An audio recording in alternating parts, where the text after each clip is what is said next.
प्रातः काल का समय अमृत वेला में अमृत झरता हुआ आकाश से अमृतमय बूंदों की बरसात प्रारंभ हो जाती है। सर्दी के मौसम में जब अमृत झरना प्रारंभ हो जाता है तब अपने आप ही हमारे हृदय में अमृत की बरसात होने प्रारंभ हो जाती है। उसी समय अचानक मेरे को यह अनुभव होना प्रारंभ हो जाता है, कोई दिव्य शक्ति है, वह मेरे भीतर में शक्ति की बरसात है, वह करना प्रारंभ कर चुकी है।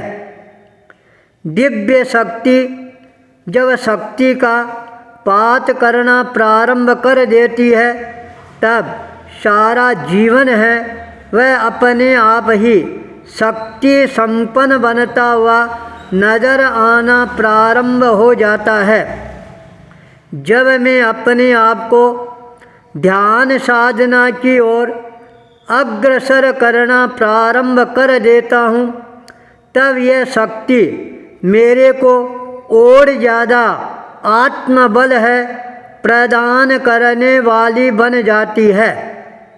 आचार्य तुलसी हमेशा कहा करते थे, अमृत समय में जो साधक जागृत अवस्था में अवस्थित होकर आगम का स्वाध्याय करना प्रारंभ कर देता है, उस साधक के जीवन में अपने आप ही नई ऊर्जा का समावेश होना प्रारंभ हो जाता है।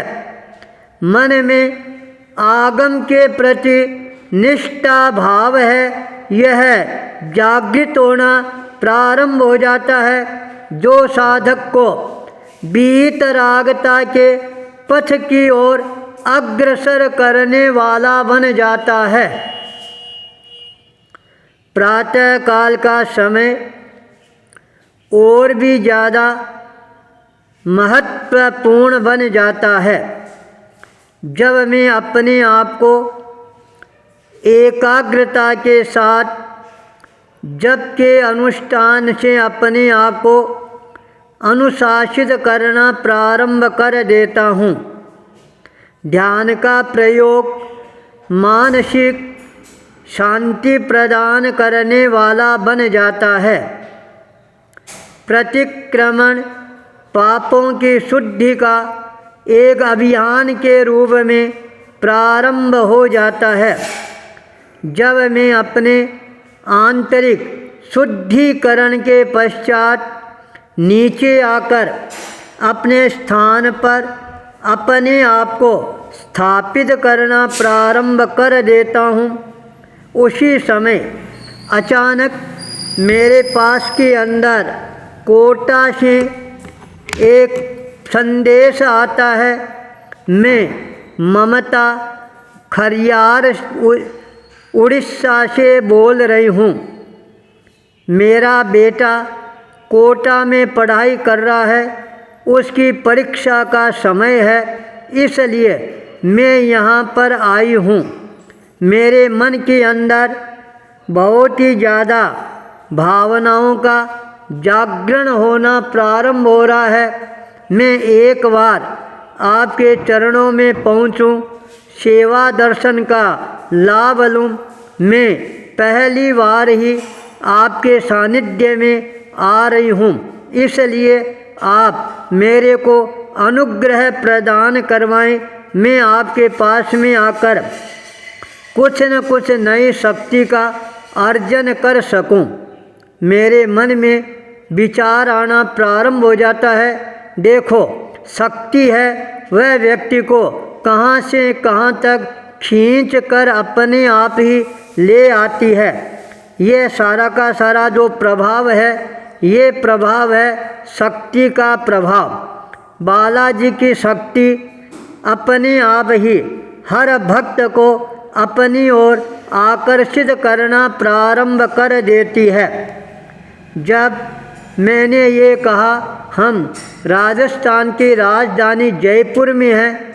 उसने कहा तब तो मेरे लिए और भी अच्छा हो जाएगा, आप तो एक काम कराएं, जयपुर में ही आपका केंद्र स्थापित कर लेते हैं तो यह हमारे भक्तों के लिए और भी ज़्यादा सहज और सरल उपाय बन जाएगा आपके चरणों में पहुंचने का। थोड़ी देर होती है और अचानक एक फ़ोन केशिंगा से भाई मनीष अग्रवाल का आता है। अभी आप जयपुर में ही विराज रही हैं या कहीं यात्रा पर पधार रही हैं? मैंने कहा मेरे को पूर्णासर बालाजी की यात्रा है, वह करने की भावना तमन्ना जागृत हो रही है, वहाँ जाने का विचार है, पर अभी हमने निश्चय नहीं किया है। क्यों, बोलो क्या कारण है? कहा मेरा भाई छोटा भाई है और वह जयपुर में व्यापार के लिए बापू बाजार में आ रहा है।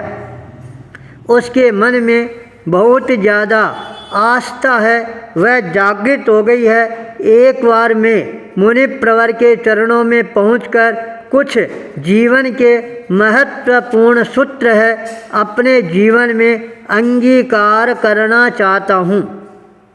जब इस तरह की भावनाएं सामने आती है तब अपने आप ही यह भावना जागृत होती है। वास्तव में ही शक्ति में चुंबकीय आकर्षण होता है जो अपने आप ही सबको खींच कर लाना प्रारंभ कर देता है। उसी समय भीमसेन भाई सुनील मनोत का फ़ोन आता है। आज मैं आपसे विशेष रूप से आशीर्वाद प्राप्त करना चाहता हूँ। मैंने कहा आज ऐसी क्या बात है? तब उसने कहा आज मेरा जन्म दिवस है। 32 बरस पूरे हो रही हैं और 33वें बरस में प्रवेश कर रहा हूँ। 33 का अंक सुनकर मेरे मन के अंदर अपने आप ही एक विचार उत्पन्न होता है।